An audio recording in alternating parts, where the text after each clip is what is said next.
الحمد لله نحمده ونستعينه ونستغفره ونؤمن به ونتوكل عليه ونعوذ بالله من شرور أنفسنا ومن سيئات أعمالنا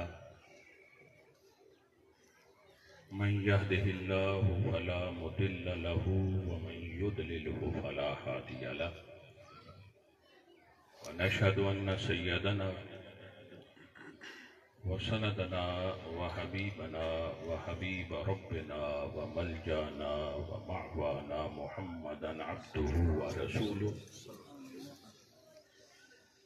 أما بعد أعوذ بالله من الشيطان الرجيم بسم الله الرحمن الرحيم ذلك الكتاب لا ريب فيه صدق الله مولانا العظيم وصدق رسوله النبي الكريم ونحن على ذلك لمن الشاهدين والشاكرين والحمد لله رب العالمين. حمد و صلاۃ کے بعد محترم المقام یادگار اسلاف استاد القرآن زینت القرآن حضرت قاری محمد عبد الرؤوف صاحب دامت برکاتہم القدسیہ خطیب اسلام حضرت علامہ مولانا مفتی شیر زمان صاحب زیدہ مجدو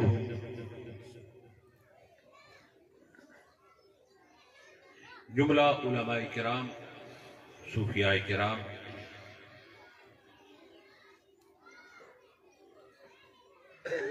خوبصورت جامع محفل پاک ہمارے محب و مخلص احباب کے زیر اہتمام یہ محفل انعقاد پذیر ہے. دعا کرتے ہیں اللہ رب العزت میرا آنا آپ سب کا آنا اپنی بارگاہ کے اندر قبول و منظور فرمائے. حافظ قیصر صاحب اور ان کے عزیزان کو مزید برکتیں عطا فرمائے. حضور کی سچی غلامی عطا فرمائے.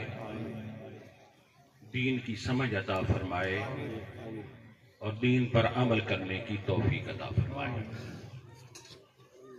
دوستو عظیم اجتماع ہے اور عظیم پڑھے لکھے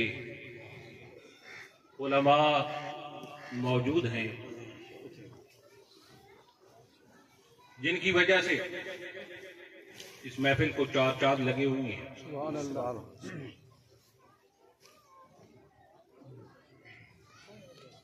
آج کی اس خوبصورت محفل کی ابتدا ان اشعار سے کرتے ہیں.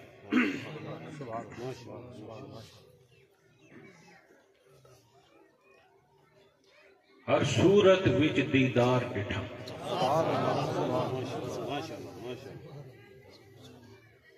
ہر صورت وچ دیدار ڈٹھم کل یار اغیار کو یار ڈٹھم.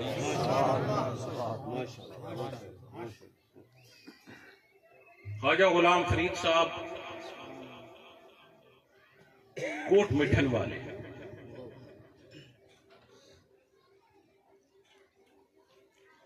جو عشق کے بادشاہ جن کی مزار پہ میں حاضر ہوا تو باہر ایک شعر لکھا ہوا تھا, میں نے پڑھا. کافی دوست میرے ساتھ تھے.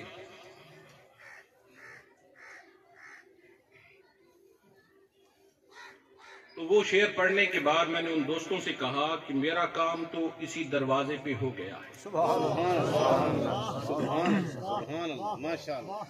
آپ اگر چاہتے ہیں تو اندر ہو آتے ہیں. وہ شعر یہ تھا, خلقت نو جیندی گول ہے خلقت نو جیندی گول ہے ہر دم فرید دیکھو. سبحان اللہ. وہ فرماتے ہیں ہر صورت وچ دیدار ڈٹھم کل یار اغیار کو یار. جدھر دیکھتا ہوں تیرے جلوے نظر آتے ہیں.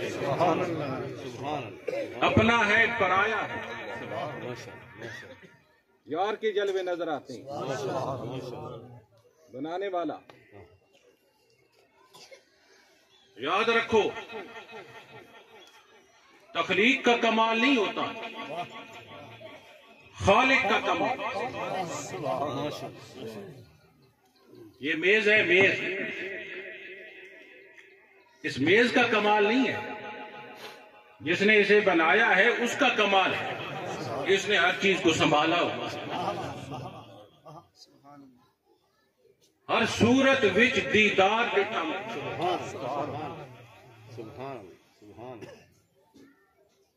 ہر صورت وچ دیدار ڈٹھم کل یار اغیار کو یار.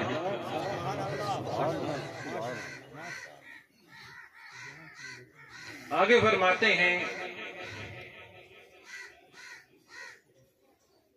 کتھے منطق ناو تے صرف ڈٹھا.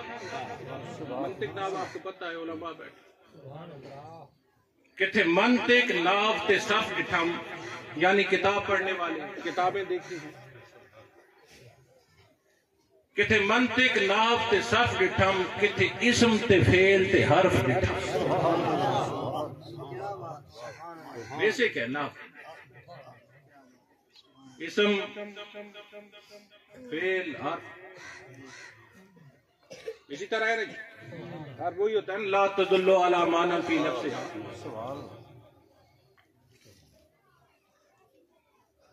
کتھے منطق نحو تے صرف ڈٹھم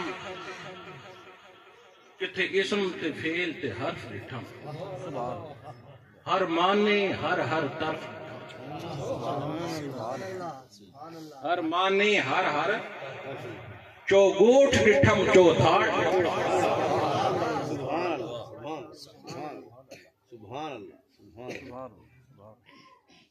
آگے کیا فرماتے ہیں وہ اعلیٰ اعلیٰ شان ڈٹھم. بڑی شانوں والے وہ اعلیٰ اعلیٰ شان ڈٹھم ابو بکر عمر عثمان ڈٹھم.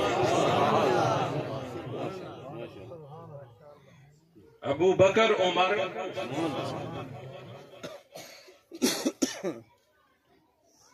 دوستو ان لوگوں کا اپنا ایک حال ہے، اپنا انداز ہے.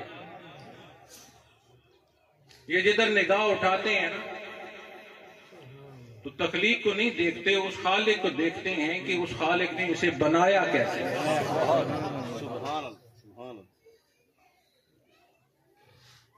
بڑی اعلیٰ اعلیٰ شانوں والوں کو دیکھا ہے، بڑی عظمت والے، بڑے مقام مرتبے والے. پر یاد رکھنا اللہ رب العزت نے جو شانی، جو عظمتیں، جو رفتیں، جو مقام اللہ نے اپنے محبوبوں کو عطا کیے ہیں، ایسی شانیں کسی کو نہیں.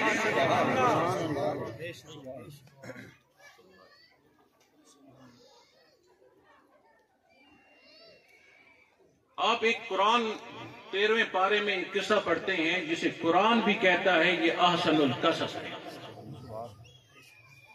احسن القصص سب سے اچھا قصہ.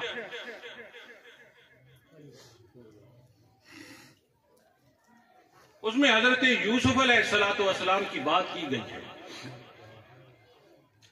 اور یوسف علیہ السلام کے بارے میں آپ سب جانتے ہیں، تو میں اس تفصیل میں نہیں جانا چاہتا کہ جس طرح انہوں نے خواب دیکھا تھا کہ 11 ستارے، ایک سورج، ایک چاند مجھے سجدہ کرتا ہے. اور اپنے والد گرامی سے بات کی تو انہوں نے کہا لا تقصص رؤیا کا، اس خواب کا ذکر تو نے نہیں کرنا، بات نہیں کرنی.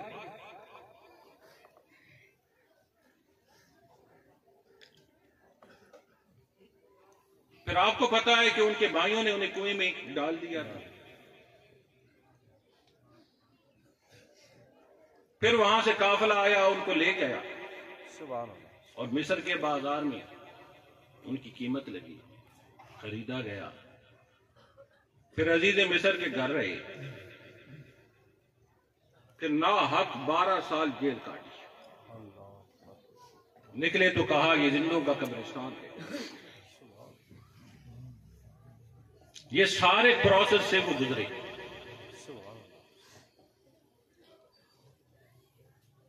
پھر اللہ رب العزت نے کیا کیا؟ ایک دن آیا کہ وہ مصر کے بادشاہ بن. جب مصر کے بادشاہ بن گئے، اب تو وہ بکے تھے اس بازار میں. تو اللہ رب العزت نے کیا کیا کہ ان کو مصر کا بادشاہ بنایا. صرف بادشاہ نہیں بنایا، مصر والوں کو ان کے دروازے پہ بھیج دیا. کہا جاؤ. اب وہ آئے نہ جائے. قحط تھا 7 سال، دولت لے کے آئے. کرنسی جو تھی اس وقت یوسف علیہ السلام کو دیتے، اور دینے کے بعد کہتے کہ آپ ہمیں دانے دیں، گندم دیں تاکہ ہم کھائیں. یوسف علیہ السلام کیا کرتے؟ کرنسی لے لیتے تھے اور پھر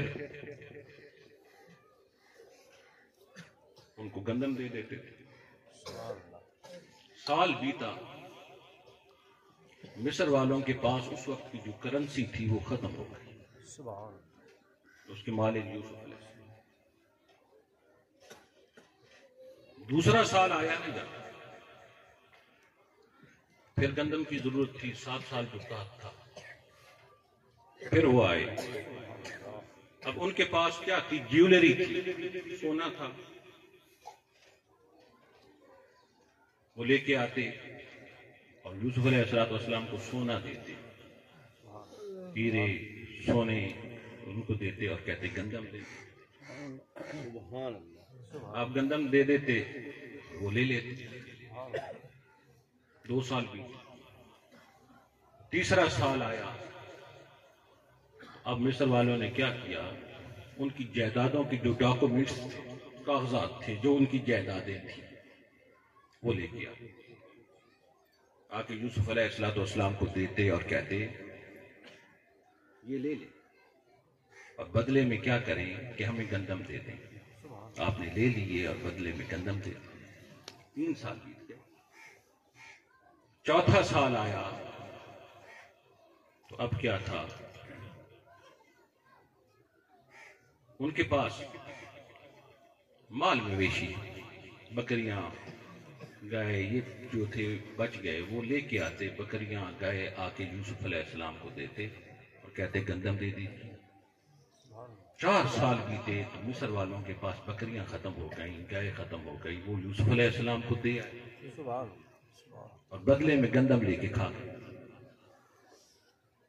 ابھی 3 سال باقی تھے.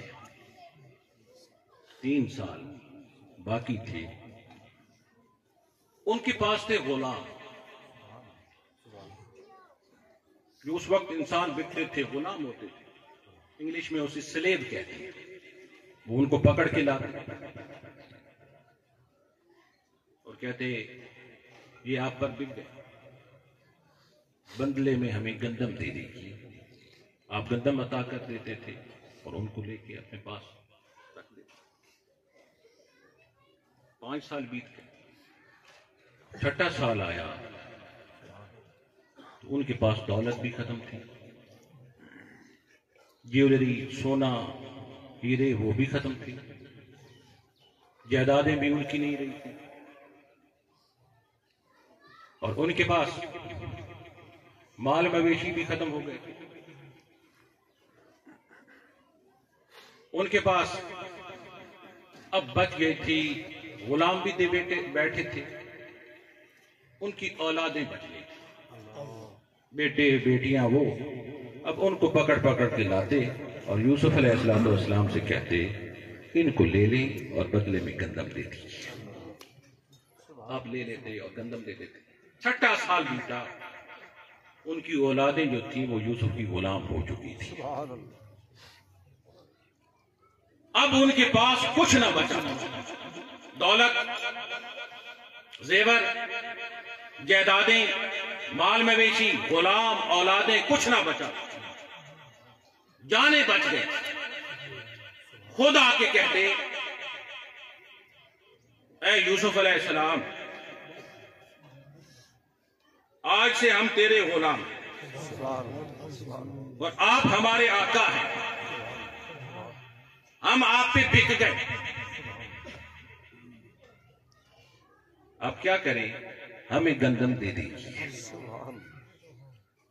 یوسف علیہ السلام گندم جو تھی وہ دے دیتے اور انہیں کہتے ٹھیک ہے، آپ رہیں، جائیدادیں آپ کے پاس ہیں، وہ جو آپ نے دی تھی وہ مالک میں ہوں، آپ استعمال کریں، مال مویشی آپ استعمال کریں، مالک میں۔ اب مصر میں ایسی کرنسی نہیں تھی جس کے مالک یوسف نہ ہو، ایسا سونا نہیں تھا جس کے مالک یوسف نہ ہو، ایسی جائیداد نہ تھی جس کے مالک یوسف نہ ہو، ایسے مال مویشی نہیں تھے جس کے مالک یوسف نہ ہو، ایسے غلام نہیں تھے جن کے آقا یوسف نہ ہو، مصر والوں کی ایسی اولادیں نہیں تھی جن کے آقا یوسف نہ ہو، اور مصر والے ایسے نہیں تھے جن کے آقا یوسف نہ ہو۔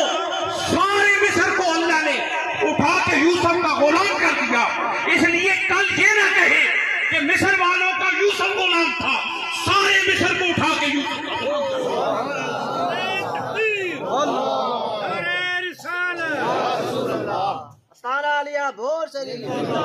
یہ ہے میرے رب کے فیصلے، یہ ہے میرا رب، ان اللہ علی کل شیء قدیر، یہ ہے میرے رب کی جو ہے دین۔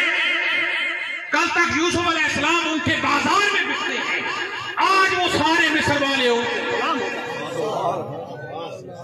نعرہ تکبیر، نعرہ رسالت۔ 7 سال بیتے نا، 7 سال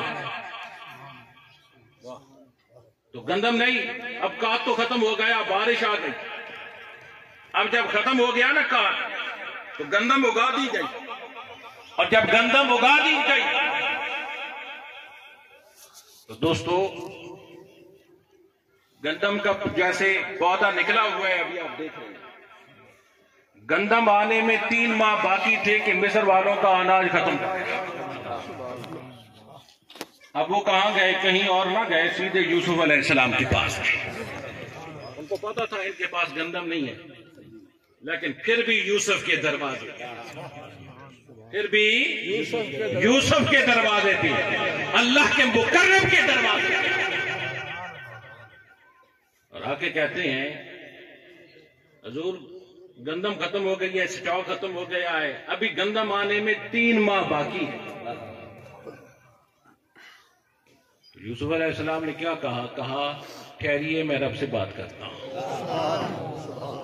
رب سے بات کرتا ہوں۔ میسج رب کی طرف جو کیا، کانٹیکٹ کیا، رابطہ جو کیا، اللہ رب العزت نے کہا جا جبرائیل میرے یوسف سے کہے انہیں ایک جگہ پہ اکٹھا کر لے سارے مصر والوں، اور جب یہ سارے اکٹھے ہو جائیں تو انہیں چہرے پہ نقاب ڈال لینا ہے، اور جب نقاب ڈال لینا ہے اور جا کے ان کے سامنے کھڑا ہونا ہے تو انہیں چہرے سے نقاب ہٹانا ہے۔ میں نے 3 ماہ کے لیے انہیں بھوک کی جو ہے وہ کیفیت ختم کر دینی ہے، انہیں 3 ماہ بعد بھوک لگے گی۔ نعرہ تکبیر، نعرہ رسالت، آستانہ علیہ بھور شریف۔ دوستو یوسف علیہ السلام نے انہیں ایک جگہ جمع کیا، جمع کرنے کے بعد آپ گئے، نقاب ڈالا ہوا تھا، جیسے نقاب ڈالا ہوا تھا یوسف علیہ السلام وہاں جا کے پہنچے، نقاب کو ہٹایا، نقاب ہٹانے کی دیر تھی، جیسے نقاب ہٹا ان کو سب بھوک بھول گئی. یوسف علیہ السلام سامنے آئے، 3 ماہ تک ان کی بھوک اتر گئی. معلوم یہ ہوا کسی کو دیکھنے سے بھی بھوک جو ہوتی ہے وہ ختم ہو جاتی ہے. بھوک ختم ہو جاتی ہے. وجہ کیا ہے؟ ان کے اندر وہ جلوے ہوتے ہیں، ان کے اندر وہ جلوے ہوتے ہیں. اور وہ جلوے کیا ہوتے ہیں؟ اسی کو تو خواجہ غلام فرید نے کہا، اور صورت وچ دیدار، ہر صورت وچ دیدار ڈٹھم، کل یار اغیار کو یار کتھے منطق نحو تے صرف ڈٹھم، کتھے اسم تے فعل تے حرف ڈٹھم، ہر معنی ہر طرف ڈٹھم، چو گوٹھ ڈٹھم چو باڑ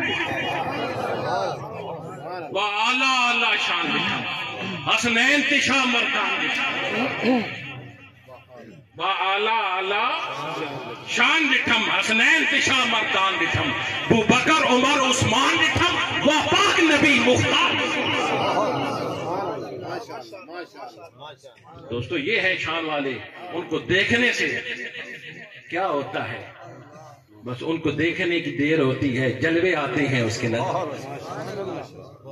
جلوے نظر آتے ہیں. یہی جلوے تو حضرت اسید ابن حضیر نے قرآن پڑھتے ہوئے دیکھے. یہی جلوے اسید ابن حضیر نے قرآن پڑھتے ہوئے دیکھے تھے.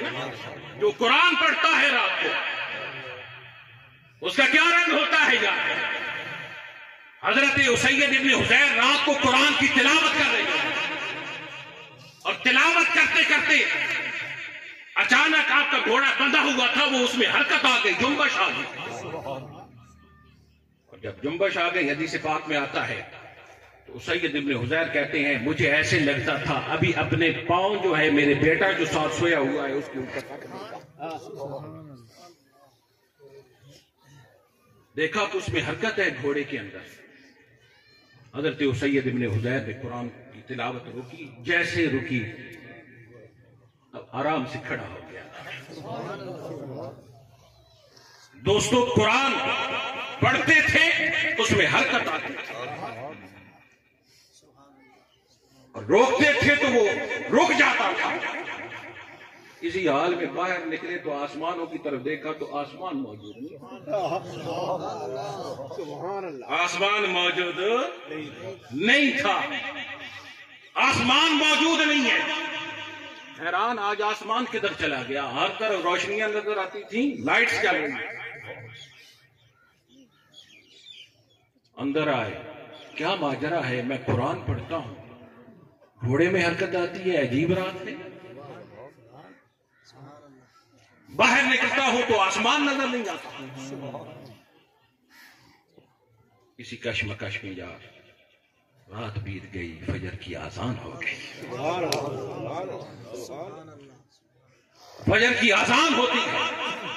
اسید ابن حضیر خیال کرتے ہیں عجیب واقعہ ہوا ہے، وضو کرتا ہوں، نماز کے لیے تیاری کرتا ہوں، جلدی جلدی مسجد نبوی پہنچ کے سرکار سے عرض کرتا ہوں معاملہ کیا ہے؟ معاملہ کیا؟ اسید ابن حضیر نے وضو کیا، وضو کرنے کے بعد تازہ وضو کیا کرنے کے بعد نکلے گھر سے، پہنچے سرکار دو عالم علیہ السلام کی بارگاہ میں. نماز کا وقت تھا. یار کیسی نماز تھی، صحابہ پڑھنے والے تھے، مدینے والا پڑھانے والے.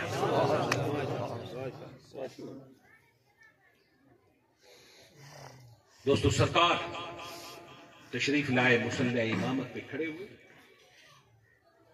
نماز پڑھائی. فجر کی نماز تھی. نماز پڑھانے کے بعد صحابہ نے اپنی اپنی باتیں جو عرض کرنی تھی وہ عرض کی. سید ابن حضیر کی بھی باری آ گئی. عرض کی حضور آج رات کو عجیب معاملہ ہوا، عجیب معاملہ ہوا. میں قرآن پڑھ رہا تھا، اچانک میرے گھوڑا جو تھا وہ جمپ لگانے لگ گیا، حرکت آ گئی، جنبش آ گئی. باہر نکلا تو آسمان نہیں تھا، ہر طرف روشنیاں نظر آتی تھی. یا رسول اللہ کیا ماجرا ہے، کیا معاملہ ہے؟ میرے آقا علیہ السلام نے کیا فرمایا؟ فرمایا سید ابن حذیر قرآن پڑھا قرآن پڑھا کر. کہا حضور پڑھتا تو ہوں، وجہ کیا ہے؟ سرکار نے فرمایا ہے سید ابن حذیر، تو نے جب قرآن پڑھا اس قرآن کی تلاوت کی برکت سے اللہ رب العزت نے عالم ملائکہ اور تیرے درمیان جو حجابات تھے وہ ہٹا. باہر نکلا تجھے آسمان نظر نہیں آتا تھا، تو کہتا ہے وہ روشنیاں تھیں، وہ لائٹس تھی. وہ لائٹس نہیں تھی، وہ تو ملائکہ تھے میری رب کی تسبیح کر رہے تھے. اور تو کہتا ہے گھوڑا حرکت میں آ جاتا. تو قرآن پڑھتا تھا، تجھ پر اللہ رب العزت کی رحمت برستی تھی، رحمت برستی تھی، رحمت برستی تھی. جیسے رحمت برستی تھی تو کیا ہے؟ رحمت برستی تھی تو تجھ پر بھی برستی تھی. تیرے ساتھ گھوڑا جو بندھا ہوا تھا وہ بھی خالی نہ رہتا تھا. بولیے یار، جو قرآن پڑھتا ہے رات مصلے پہ ہوتا ہے، رات پہ ویتے بے دردان، رات پہ ویتے بے دردانو نیند پیاری آوے تے درد مدانو یاد سجن دی، یاد سجن دی ستیاں آنے دی. سید ابن حذیر نے قرآن پڑھا اور اللہ رب العزت نے ان کے پر تجلیات کی بارش کی، تجلیات کی بارش کی. اور جب تجلیات کی بارش کی تو وہ تجلیات حضرت سید ابن حذیر پر جو گری، دنیا میں رہتے، اسی دنیا میں رہتے ہوئے عالم ملائکہ کو دیکھ رہے ہیں، عالم ملائکہ کو دیکھ رہے ہیں نا کہ اللہ نے تیرے سامنے سرکار نے فرمایا حجابات دنیا میں تھے، اسی دنیا میں، اور دیکھا کہاں جا رہا ہے؟ عالم ملائکہ کے اندر. دوستو سید ابن حذیر قرآن پڑھے، قرآن پڑھے تو اس کے درمیان عالم ملائکہ اور اس کے درمیان حجابات ہٹ جاتے ہیں. مدینے والے کی کیا شان ہے جس کی وجہ سے سارے شان والوں کو شانیں ملی، عظمتیں ملی ہیں، رفتیں ملی ہیں. قرآن انہی کی رحمان کا فتح انہی کی. جب سید ابن حذیر قرآن کی تلاوت کرے تو ایک جہان سے دوسرے جہان میں وہ دیکھ سکتا. جس کے صدقے یہ ساری شانیں ملی ہیں وہ عالم برزخ میں رہتے ہوئے عالم.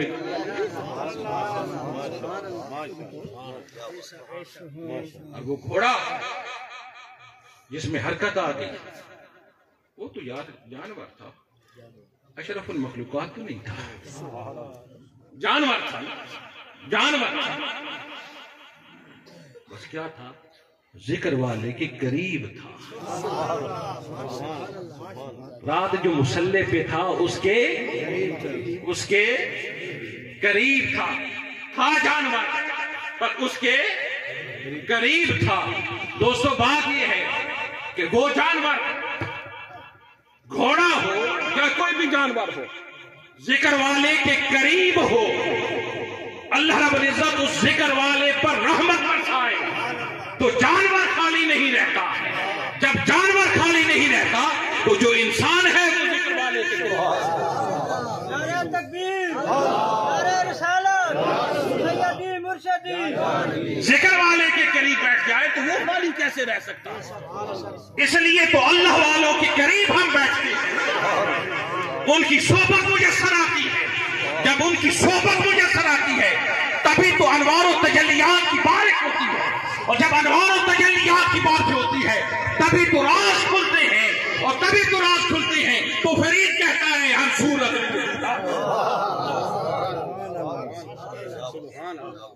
ہر صورت وچ دیدار، تبھی تو راز کھلتے ہیں. تو پھر ہر جگہ یار کی جلوے نظر آتے ہیں، ہر طرف جس چھو دیکھتا ہے ادھر یار کے جلوے ہی جلوے ہوتے ہیں، اور اس میں گم رہتا ہے اور جب اس میں گم رہتا ہے تو ایک دن ان جلووں میں گم رہ کے یہ حال ہو جاتا ہے وہ خود بھی گم ہو جاتا ہے۔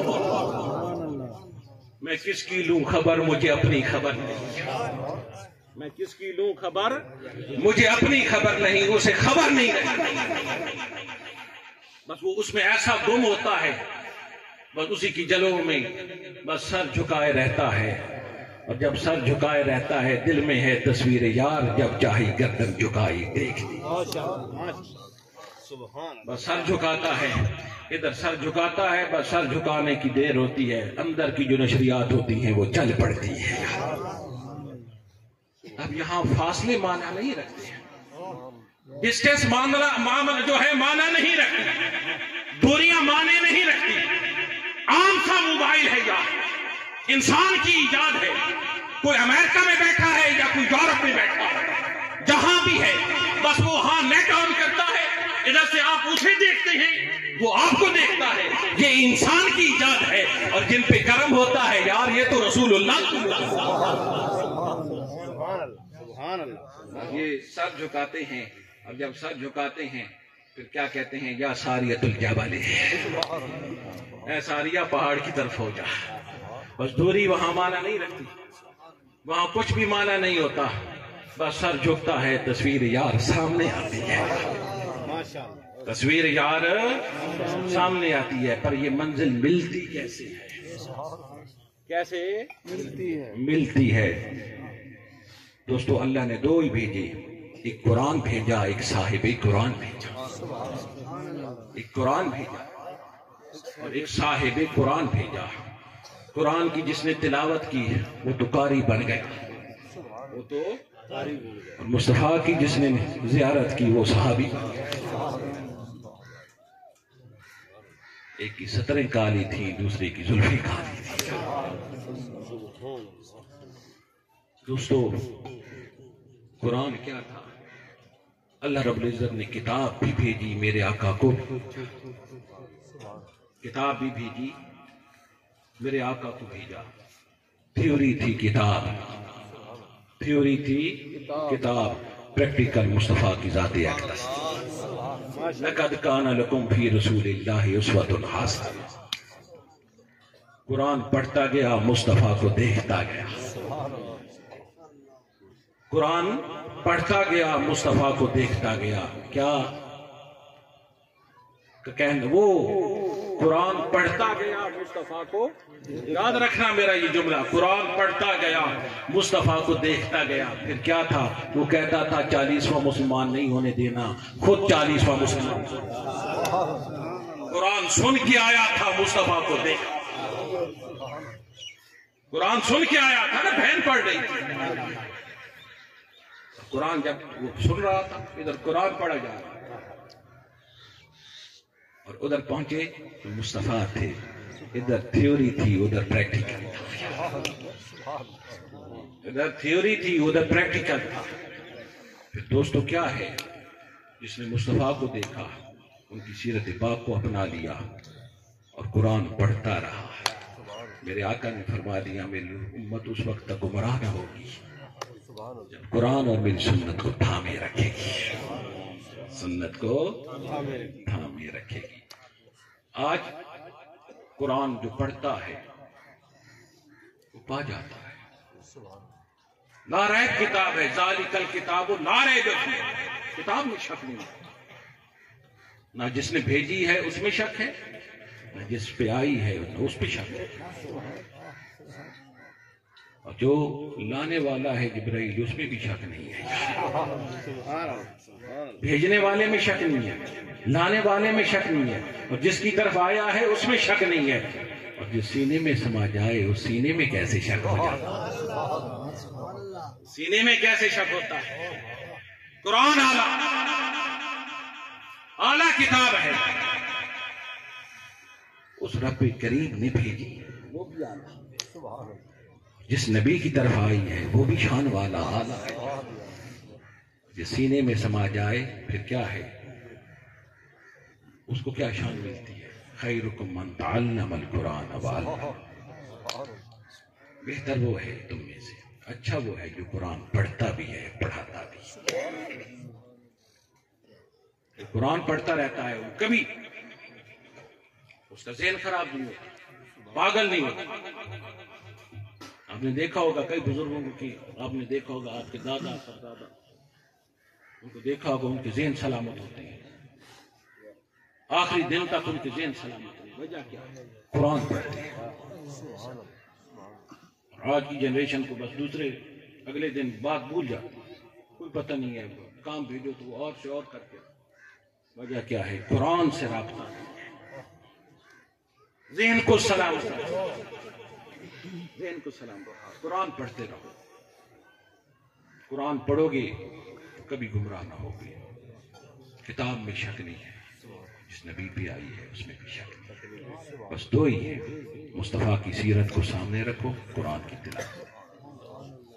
دوستو، اللہ رب العزت کی بارگاہ میں دعا ہے، اللہ میرا آنا، آپ سب کا آنا اپنی بارگاہ لا جزال کے اندر قبول و منظور فرمائے، حضور کی سچی غلامی عطا فرمائے، ہم پر بزرگوں کا فیض قائم رکھے، آمین آمین۔ اپنی اولادوں کو دین پڑھاؤ، وابستہ رکھو۔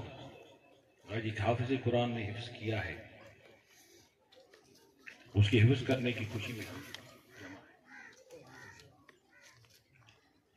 اولاد کو قرآن پڑھاؤ، دین پڑھاؤ، کتابیں پڑھاؤ۔ آج بڑی بڑی ڈگریاں اٹھا کے جو بے روزگار ہیں، کسی مولوی کو بے روزگار دیکھا ہے؟ کہتے ہو مہنگائی زیادہ ہو گئی ہے، کسی مولوی نے کبھی کہا ہے مہنگائی زیادہ ہو گئی؟ جو خدا کا ہو جاتا ہے خدا اس کا ہو جاتا ہے، خدا کا ہو جاتا ہے۔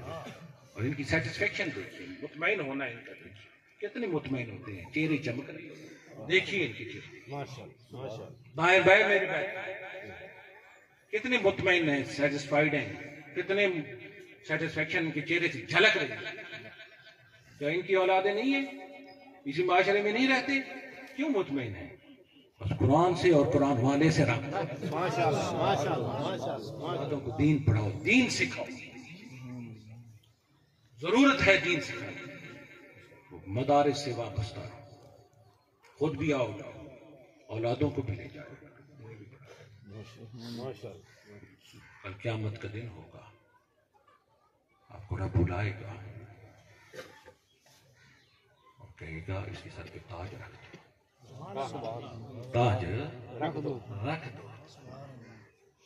بندہ عرض کر گیا یا اللہ میرا عمل تو ایسا نہیں ہے کہ مجھ پہ تاج رکھا، یہ کیا معاملہ ہے؟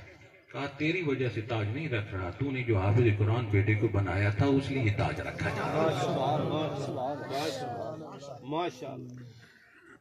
حافظ قرآن بناؤ، پڑھاؤ بچوں، اور صرف حافظ قرآن بھی نہ بناؤ، ساتھ ساتھ درس نظامی پڑھاؤ، دین پڑھاؤ، علماء کے پاس بٹھاؤ، سکھاؤ۔ آج اولادیں بے ادب ہو گئی ہیں، باپ کی بات نہیں مانتی، ماں کی بات نہیں مانتی، لوگ پریشان ہیں۔ پر جنہوں نے دین پڑھایا ہے، میں یوں کہوں آپ کو، جو یونیورسٹی کالج میں پڑھتا ہے افسر بن جاتا ہے، اگر بن بھی گیا تو آپ پاکستان میں تو آپ بڑا مشکل ہوتا جا رہا ہے۔ ماں باپ ڈرتے رہتے ہیں کہ یہ کہیں مجھ سے ناراض نہ ہو جائے، ٹھیک ہے؟ جس نے دین پڑھا ہے وہ ڈرتا رہتا ہے ماں باپ ناراض نہ ہو جائے۔ سبحان اللہ، پتہ ہے اس کی ماں کے قدموں تلے جنت ہے، اس باپ نے دعا مانگنی ہے، اس کے سفید بالوں کا حیا کرتے ہوئے اللہ نے قبول کر لیا۔ دوستو، اللہ رب العزت عزیزم کیسر صاحب کو برکتیں عطا فرمائے، انہوں نے یہاں ہمیں جمع کیا، ان کے علم میں ذوق میں برکتیں عطا فرمائے، جو دور سے آئے نزدیک سے آئے سب کی حاضری کو قبول فرمائے۔ وما علینا الا البلاغ المبین۔ دعائے خیر، آمین، الحمدللہ رب العالمین۔